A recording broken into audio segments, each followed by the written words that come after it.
At some point in their lives, every cinephile will face an attempt to answer the million-dollar question, which for them is, what is my all-time favorite movie?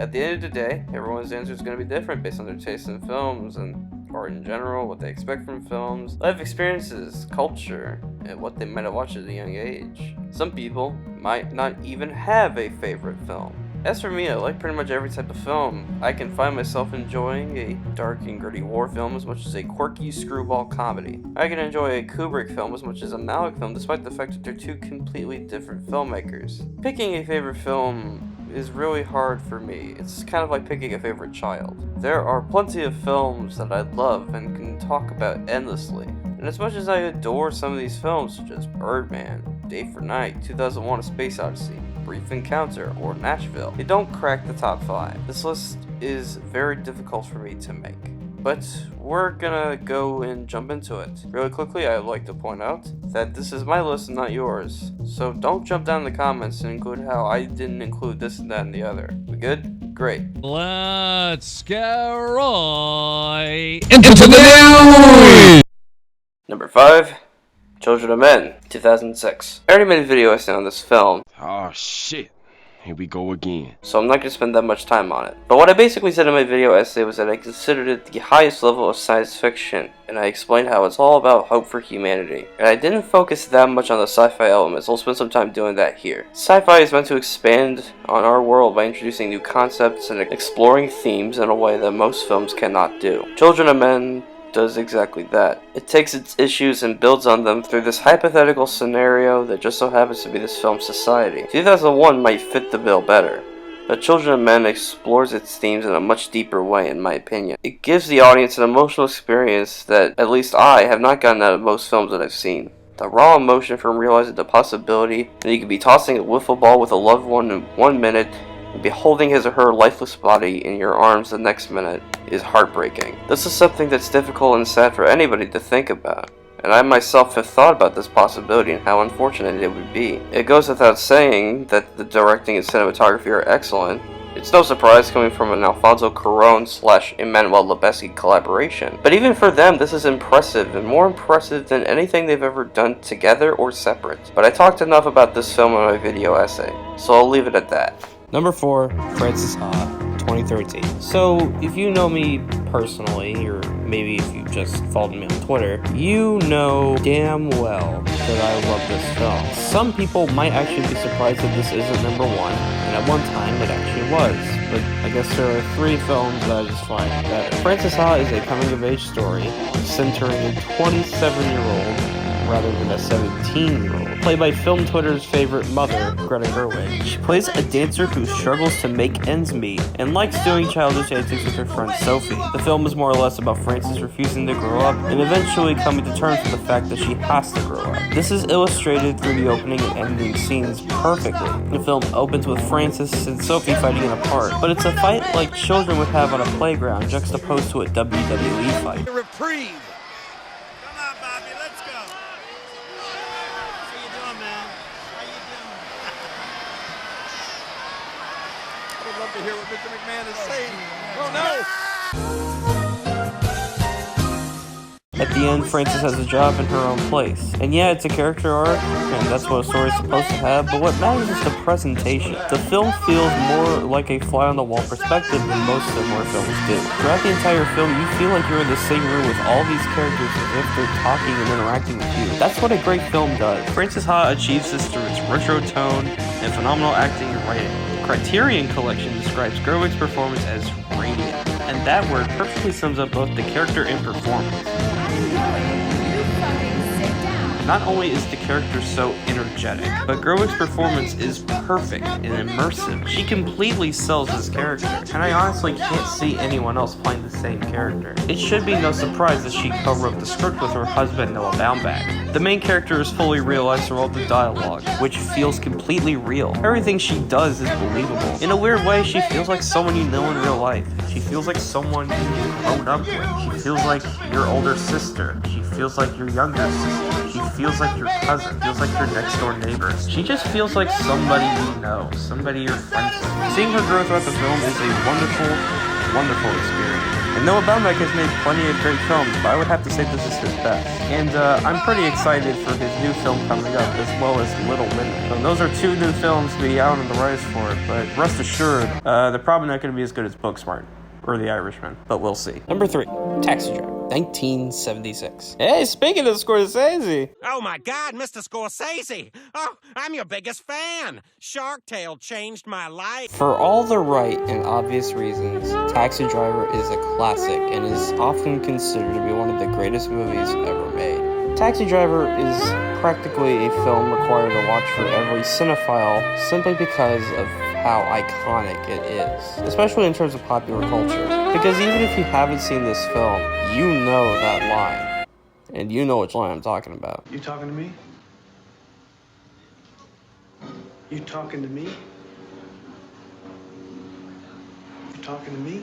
The film is an intense character study on the mind and life of Travis Bickle, otherwise known as cinema's greatest incel. But seriously, Bickle is probably my favorite character in any movie ever, and Robert De Niro, not so coincidentally, gives my favorite performance in any movie ever. I almost feel like Travis Bickle would not be as interesting of a character as he is without Robert De Niro's performance.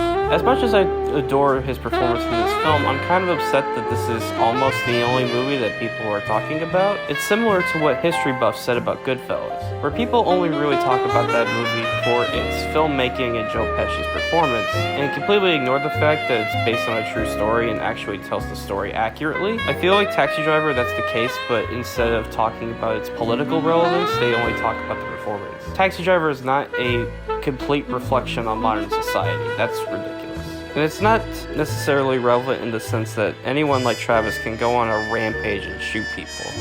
It's more relevant to how we perceive the people we meet in real life or see on television. Not just people like Travis, but also people like Palantine, or even someone like Betsy or Sport. And we see the film through Travis' eyes, so that we see what he thinks of other people, whether he sees them on the street while driving in his cab, people he meets in broad daylight, or people he sees on television. It just influences his ultimate breakdown at the end of the film, and it's wonderfully illustrated through his voiceover. Narration is a motif that's been used in many films before and after Taxi Driver, but the film uses it in a very unique and effective way, where instead of him just repeating everything that happened in the scene, he's actually telling you what's inside his head. Let's not forget that the filmmaking in this movie is perfection. They both bring Travis' mental state to the center of attention. Quite honestly, all of this is worthy of a video essay in and of itself. But considering that this is already part of this video, I'm not so sure that I want to do that right away. Plus, there are several video essays explaining the exact same topic. More or less, the bottom line is you have to watch this movie, especially if you're a cinephile. If you haven't seen this movie, what are you doing in your life? But I mean, what else is there to watch? Like, I don't know, fucking Cat in the Hat? You mean like at Universal Studios? Welcome to the Filthy Frank Show. If you're feeling suicidal, you've come to the right place. Because I want to fucking kill myself as well. Fuck you, I hate all of you. Number 2, The Player, 1992. The Player seems to be a film that was very popular during the time that it was released, but is now more of a cult classic than anything. It's disappointing because this film is not only fantastic, but it's actually one of the most influential films for modern filmmakers. This film just so happens to be from my favorite film director, Robert Altman. Altman has made so many amazing movies, it's genuinely impressive. The Player just so happens to be my favorite, but he's also made films such as Nashville, Three Women, Shortcuts, and Gosford Park, just to name a few. The man was such an incredible filmmaker, and I wish he were still around to make movies today. In interviews, you can actually tell that he genuinely loves what he's doing, and he genuinely cares about the filmmaking process. But anyway, The Player is a story about Hollywood, and it's probably the most authentic portrait of Hollywood in any film ever made. While a lot of films will hold back on how slimy and greedy Hollywood producers are, The Player doesn't. What's really interesting is that this whole theme of slimy producers is communicated through a thriller story. The film is filled to the brim with suspense. Every scene has something that just points to the ending. Altman's filmmaking makes Hollywood look fantastical, but at the same time, a very dark and dirty place, like it is. And his filmmaking also heightens the tension within the entire film. It's quite honestly one of the best directed films ever made. On top of it being critical of film producers, it's also a love letter to cinema. There are several scenes in this movie that either pay homage to other classic films, but have classic films as posters in the background. This film features Tim Robbins' best performance, and the fact that Tim Robbins was not Oscar nominated for this performance is criminal. Oh, and speaking of the Oscars, for the people who wanted Richard E. Grant to win Best Supporting Actor for Can't Ever Forgive Me, Richard E. Grant actually has a small part in this movie, and he's great. The entire cast does a fantastic job, including Whoopi Goldberg and Vincent D'Onofrio. I think whatever you're doing in Hollywood, whether you're going to be a director, writer, actor, producer, publicist, whatever, The Player is a pretty essential film to watch. And if you're looking to get into more Robert Altman films, I would say that this is probably his most accessible. The bottom line is that you should definitely watch The Player. I highly recommend it. So now, it's time. The moment you've all been waiting for. It's time for me to copy Watch Mojo like a cuck. You get some honorable mentions before I get to the number one spot. The other films I mentioned at the beginning, Nashville, Brief Encounter, 2001, Day for Night, and Birdman, are the other films in the top 10. And all 5 of them are pretty great, and you have no excuse not to watch them. I'll give a brief shout out to Judo because it is a really great movie, but mostly because my friends Brian and Maddie will dab on me if I don't. Even though I saw them not too long ago, Booksmart, Highlight, and Climax are all instant favorites for me. Speaking of favorites, the favorite is also absolutely incredible. La Haine is a super underrated French film that I'll probably do a video on in the near future. Mikhail Haneke's The Piano Teacher is a film I watched very recently. It's one of the greatest movies ever made. The Apartment, of course, the film by the legendary Billy Wilder, is iconic for a reason. And the reason is that it's pretty awesome. Do the Right Thing is one of, if not the most profound film about racism ever made, and it's also wildly entertaining. Speaking of films about racism that are profound while also entertaining, Blind Spotting was one of the best films of last year and is extremely underrated. Blade Runner 2049 and Lady Bird are the 2 films that have come the closest for being tied at the number 1 spot for a given year. Both films are fantastic and beautiful in their own unique ways, and I love them both almost equally. I could probably go on about a lot of different movies, but I can't. I have a time limit here. I can't stretch this video long enough for the ad revenue that I don't get. So I'll leave a link to a full list on my Letterboxd page that I'll link in the description. Okay, now we're here. Now we are here at the best movie ever made. My favorite movie ever made. Literally, the film that could end all films just by being as great as it is. That film is, of course, Suicide Squad. Okay, we just got back from DC's Suicide Squad, and all I have to say is, what the fuck is wrong with critics? Seriously, I have no idea. what the hell? That was an awesome fucking movie! Okay, no, it isn't. The real number 1 film, the number 1 Kino, is...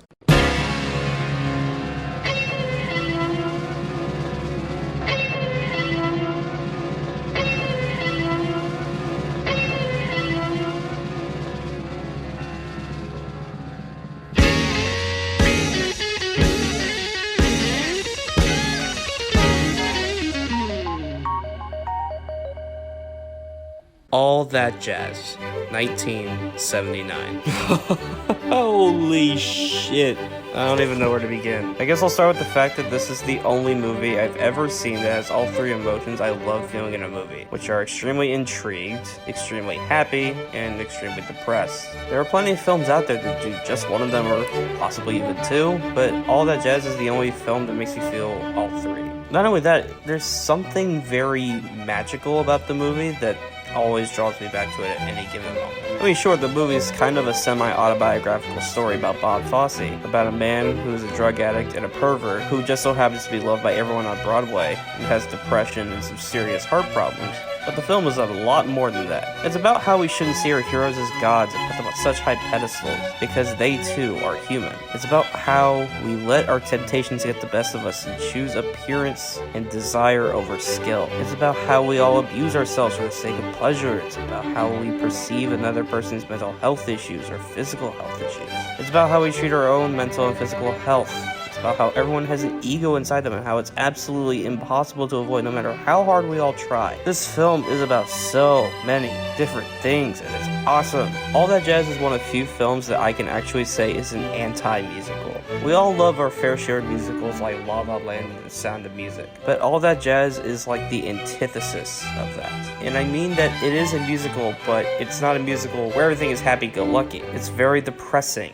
It's got very dark and emotional themes, and it can take you to a very dark place. It has several musical numbers that are very entertaining, but they're more about how Bob Fosse hates himself, and about how he's forced to become complicit with the fact that he cannot change, despite how much he tries. He shows the audience through these songs that he's all of these things, but he feels as if he's unable to change, despite the fact that he feels guilty about himself. And the film is kind of told through the 5 stages of grief: anger, denial, bargaining, depression, and acceptance. The film puts its main character through all these in a much shorter time span than when Fosse probably experienced them, and it makes for a very emotional experience. All That Jazz is kind of like Dancer in the Dark meets Birdman, except it's not as depressing as Dancer in the Dark, nor is it really as funny as Birdman. I mean, what is there not to love about this film? The movie is practically perfect in almost every way. For one, the editing is actually the good version of Bohemian Rhapsody. The cinematography is very stylish, flashy, and beautiful.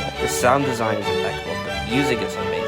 All the performances are absolutely terrific, especially Roy Scheider. The performance is very poetic.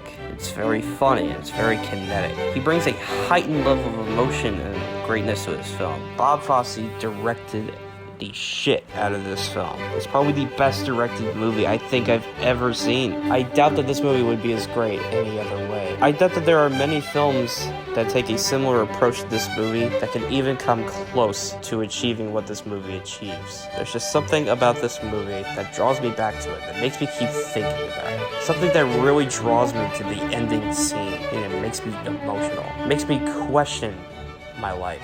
It makes me question our society. It makes me question how we view celebrities and how celebrities feel because of their fame or maybe their personal lives. Celebrities can have similar issues, and All That Jazz fully explores that. And that's why it is my all-time favorite movie.